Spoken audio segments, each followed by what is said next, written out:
And alright, dito tayo ngayon sa may West Ecoland Drive. So pag sinabing West Ecoland Drive, ano siya ang kanyang dulo to dulo is ito sa may Ecoland Drive, West Ecoland Drive, tapos sa dulo naman ito ay ang Timpo Boulevard. And syempre pag sinabing West Ecoland Drive is ano siya, or West Eco Drive, ay nasa likod ho siya ng SM City of Davao or SM Ecoland. Tapos ito ano to, Oasis, One Oasis or One Oasis, o paano babasahin yan.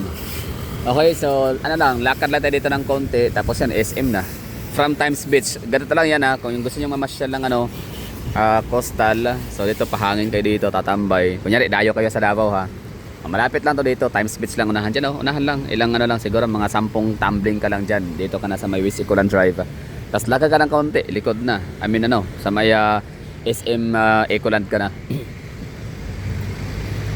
And syempre yung pinakamalaki na hotel sa Mindanao ay matatagpuan naman dito sa West Ecoland Drive pa rin. Yan na yung Hotel 101 ng Double Dragon.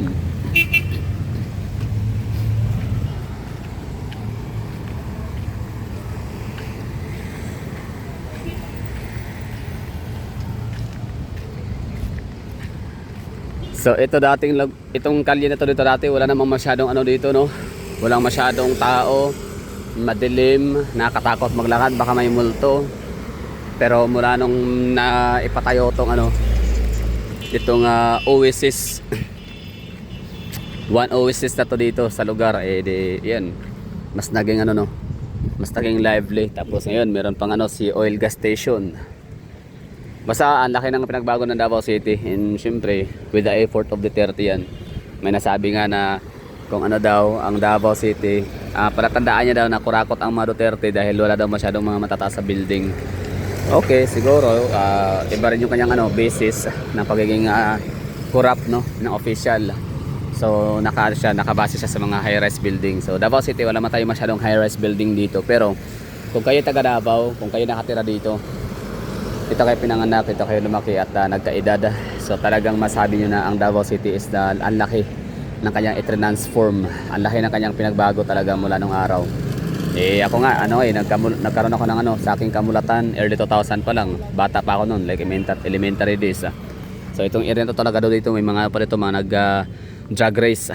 So maingay dito na lugar, tapos yun nilalakad lang yan papuntang Bungguyan sa unahan.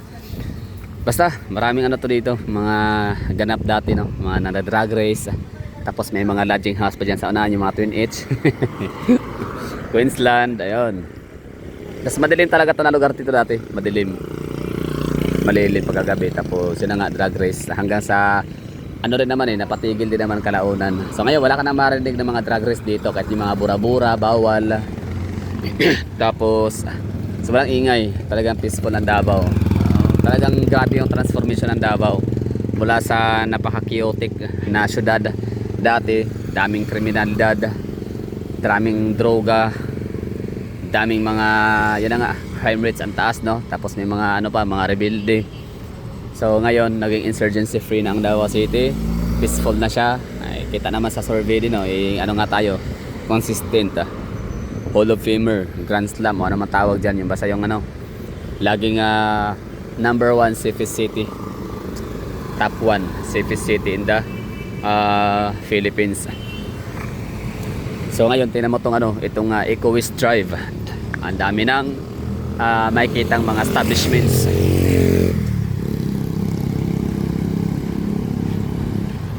Tsaka pansin ko rin siya si SM, ang hilig niyang magtayo ng kanyang mall sa medyo malayo sa downtown area. So siguro nagtitipid siya sa land area. Ibig ko sabihin mas mura yung land area. Tsaka alam niya kasi pag sinabing SM talagang sasadyahin ng mga tao So naalala ko pa nga dati, nagkaroon to ng issue.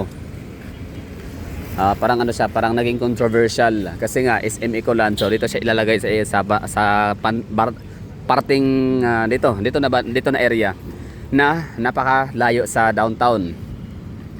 na talagang sadyain siya. Tapos konti ay yung mga kabahayan, like mayroon mga residential na mga pangmasa, Aplaya, Bangkal, no? Pero malayo pa rin kasi pag sinabing pag nasa Bangkal ka, mas accessible. Pag taga Matina ka, mas accessible yung Isisisi Matina and yun Isisisi Matina. Pero talagang dito siya nagsimula. So parang siya yung pinakamalaking dito establishment, si SM. Tapos ngayon sinundan itong si One Oasis. Tapos itong nasirang nilindol. Nagkaroon ng crack damage, tapos yun pinademolish talaga siya na 4,000 residences ba yun? And ngayon, eto, nadadagdagan na. Meron ng may mga restaurants na, may mga gasoline station. And eto, meron ng Double Dragon, Hotel 101. And eto, meron pang extension na National University. So, 'di ba pansin niyo si SM sa Cebu, for example, 'di ba si SM City, Mabulo. 'Di ba hindi rin siya masyadong parang reclaim lang 'di ba yung area na 'yan. Tapos 'yun, marami na yung sumunod na mga establishments. Kasi nga marami mga establishments sa sumunod, tapos may mga residential na rin, mga residences na mga hotel and condominiums. And sa Iloilo, 'di ba? Oh, bago pa nagkaroon ng Mega World, 'di ba existing na yung SM City sa may Mandurriao. Tapos yung inyong naman, ang mga establishment naman makikita sa may bandang Mandurriao district ay ang Ateneo, di ba? Ateneo lang, no? Tsaka Old Airport, Ateneo, tsaka SM, sinundan. So after na SM put up ng kanyang establishment, ay sumunod si Mega World, si Ayala. Sino pa ba sumunod? So ganyan, ang galing ni SM, para sa matatawag na siya parang trendsetter. Parang siya yung leader, no? Lideran. Siya talaga yung nauna sa isang lugar, tapos yun ang iba ay susunod na. So SM, tapos naging Mega World, tapos Ayala, Atria. Pwede ang ganda na ng Mandurriao lalo, di ba? Mas lalong pumorma. So dito naman sa Davao City, itong Ecolanda to dito, mas lalo siya pumorma. Tapos meron pang Verdon Park, condominium. Tapos ito Global Township, malapit lang, no? Although hindi naman sakop ng Ecoland si Davao Global Township kasi Matina nga siya, pero lapit lang. Magkadikit lang diyan sa unahan ng konti. Okay na. So andito tayo sa SM at meron akong dito puntahan, may transaction lang. So sana ay nagustuhan niyo yung natin. Wala lang napaka lang, slow lang ng napaka napaka light lang ng mga topic natin dito.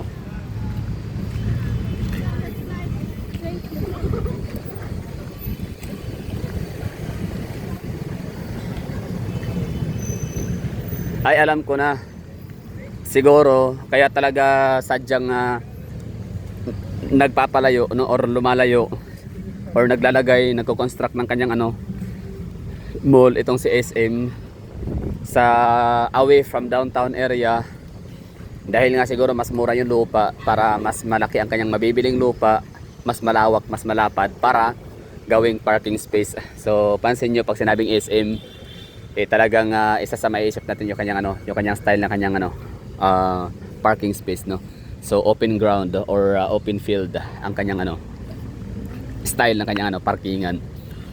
Bilang lang yung mga SM City sa Pilipinas na ang kailangan ng parking space is siya ang tawag dyan, apartment. So mostly talaga yan, open field, open space. So double purpose na rin, no? Kasi rin to, ginagawa rin tong event place. Pwede siyang gawa ng mga konserto, mga no?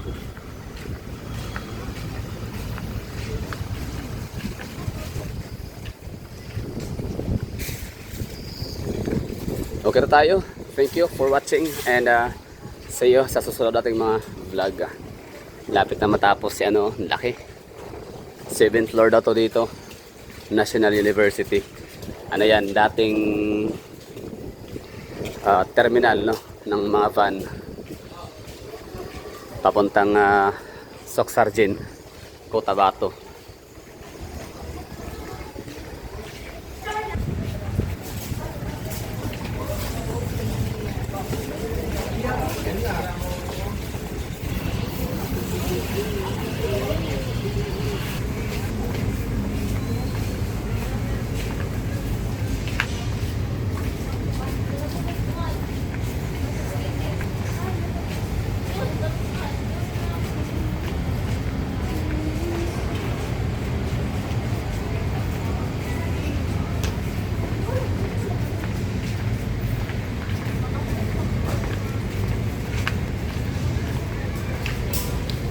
Okay na.